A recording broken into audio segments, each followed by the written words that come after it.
Fala galerinha do segundo ano, tudo bem com vocês? Espero que sim. Bora para a aula de biologia? Hoje eu vou dar continuidade aí sobre a história evolutiva da diversidade biológica. Então acompanha aí, página 50. Mencionei aí que nós já estudamos sobre o processo evolutivo, que isso contribuiu muito para o surgimento de novas espécies. O que hoje a gente vai falar é que o processo de evolução ele demora um pouco mais para acontecer. E existem outras coisas que levam um pouco menos de tempo e que favorecem da mesma forma o surgimento de novas espécies, tá? Então eu já falei sobre o termo anagênese e cladogênese, que são duas explicações para o processo evolutivo e surgimento de novas espécies. Eu vou só recordar com vocês. Anagênese envolve aí a evolução propriamente dita, contando aí com mutação, recombinação gênica, deriva genética, coisas que a gente já estudou lá no começo do livro. Se tiver dúvida, olha lá. E tudo isso leva muito tempo para acontecer. E a cladogênese, que envolve os isolamentos de determinada população de espécies. Esse isolamento é o que a gente vai aprender agora, que favorece o surgimento de espécies porque não é tão demorado, tá? E é muito mais comum de acontecer. A área da biologia que estuda o surgimento de novas espécies é chamada de especiação e ela pode ser de duas maneiras, alopátrica ou simpátria. Ou simpátrica, né? Alopatria ou simpatria. Enfim, página 51, pega aí o seu livrinho e destaca o primeiro parágrafo. A especiação alopátrica considera que o processo de formação de novas espécies ocorre pelo isolamento geográfico. Esse é o detalhe interessante nessa situação. Eu isolo geograficamente. O isolamento geográfico pode ser, gente, do mínimo ao máximo, do micro ao macro. E quando a gente fala isolamento, pode ser de um grupo novo ou do seu ancestral, tá? Então, isso, por exemplo, eu quero que você imagine aí todos os tipos, espécies de primatas. Se você olhar, observar bem, a origem é de um mesmo ancestral. A diferença é que por causa de um isolamento, ele vai ter uma nova adaptação, um novo formato de corpo, um novo tamanho, vai conseguir ou não usar mais ferramentas. É por isso que hoje existe essa comparação, o ser humano veio do macaco. Não existe isso, veio diretamente do macaco. A ideia é que nós, seres humanos, a espécie Homo sapiens, ela tem o mesmo ancestral que a espécie de outro primata, que o nosso mais semelhante é o chimpanzé, tá? Então, significa que tem o mesmo ancestral, o ancestral em comum. Só que, durante o desenvolvimento desse ancestral em comum, aconteceu alguma coisa que houve uma separação. E essa separação foi extremamente importante para o surgimento dessas duas espécies, Homo sapiens e a espécie Homo, que dá origem aí, por exemplo, dos chimpanzés. Bom, e no caso, gente, o surgimento de uma nova espécie com isolamento geográfico, ele pode ser de uma forma bem aleatória, tá?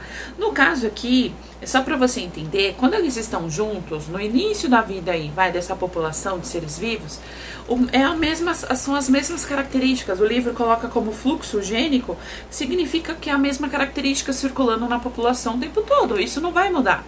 Só que por causa do isolamento, esse fluxo muda. Então, quando eles se separam, mudam as condições de alimento, de fêmeas, de nutrição através do solo, de exploração do território, a quantidade de machos e fêmeas, muda tudo. E por causa disso, favorece o surgimento de novas espécies, tá? Eles criam também adaptações e assim por diante. Então, com a formação da barreira, esses indivíduos seguem caminhos evolutivos diferentes, uma vez que em ambientes diferentes as pressões seletivas mudam. Então, eles vão ser forçados a mudar por causa desse processo de separação. Forçados, quando a gente fala, é porque é um ambiente que vai introduzir essa mudança, tá? E quem acompanhar consegue sobreviver. Montanhas, rios, oceanos, desertos e até mesmo uma estrada pode funcionar como barreira de isolamento geográfico, tá? Separando populações de uma mesma espécie que antes compartilhavam o mesmo ambiente. Então, imagina uma floresta gigante aí, ou uma população de primatas. E aí, gente, caiu uma árvore gigantesca que abriu um clarão no meio da floresta. Conforme o tempo vai passando, se essa árvore entrar em decomposição e tudo mais, ela cria como se fosse uma trilha. Até as trilhas hoje funcionam como barreira. Dependendo, gente, as espécies não conseguem ultrapassar essa barreira. E aí elas convivem em espaços diferentes, tá? Então um grupo fica de um lado e outro de outro. Então vamos ler o enunciado aqui, a ilustração. Número 1, indivíduos da mesma espécie vivem em uma mesma área geográfica. 2, subitamente forma-se uma barreira geográfica que isola, ó.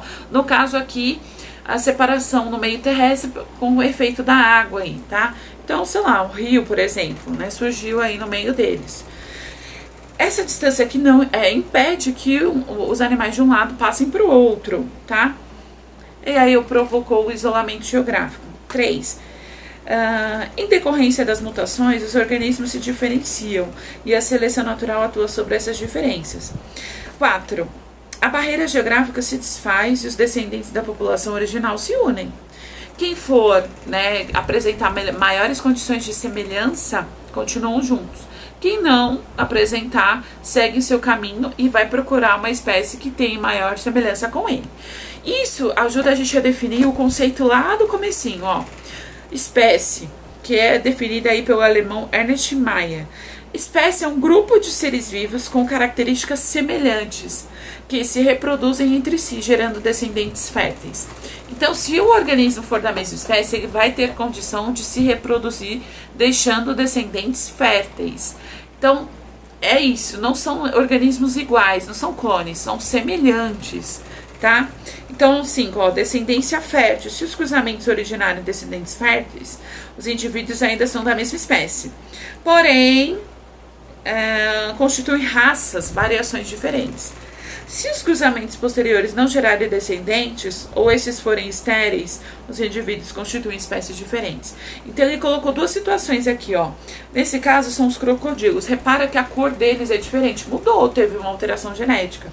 Por causa disso, gente, provavelmente o DNA deles também ocorreu essa modificação. Na verdade, ocorreu primeiro no DNA, depois no meio externo. E aí, agora eles voltaram assim a encontrar, se eles produzirem descendentes é porque deu certo, é da mesma espécie. Se não produzirem descendentes, significa que mudou tanto a ponto deles não conseguirem se misturar mais. Então, o surgimento de uma espécie nova, tá? É assim que funciona o isolamento. Página 52. Outra origem das espécies. Variação da largura das margens alagáveis dos rios contribuiu para a diversificação de animais e plantas na Amazônia. Aqui, gente, esse texto é bem legal, porque ele menciona que a largura e a profundidade dos rios fizeram com que surgissem novas espécies de animais nessa região. Olha só o comecinho para vocês entenderem, ó. Não apenas a largura dos rios, que podem chegar a 20 metros de margem a margem, que forma uma barreira respeitável, mas também suas margens alagáveis favorecem o isolamento de populações de animais e plantas, e desse modo a formação de novas espécies. Então, o que acontece? Como mudou a profundidade, o rio acabou atingindo outras regiões, separando esses animais, tá? Lembrando que a área da Amazônia é uma área que, nossa, compõe muita parte aquática, né? E os animais acabam criando novas adaptações e aí provoca aí o surgimento de novas espécies. Na próxima aula eu vou falar sobre a especiação simpátrica e um novo mecanismo de isolamento que é o reprodutivo, tá bom? E aí a gente continua a nossa aula. Comenta aqui, não deixa de comentar sobre o vídeo para que eu marque aí a sua presença, beleza? Super beijo e até mais!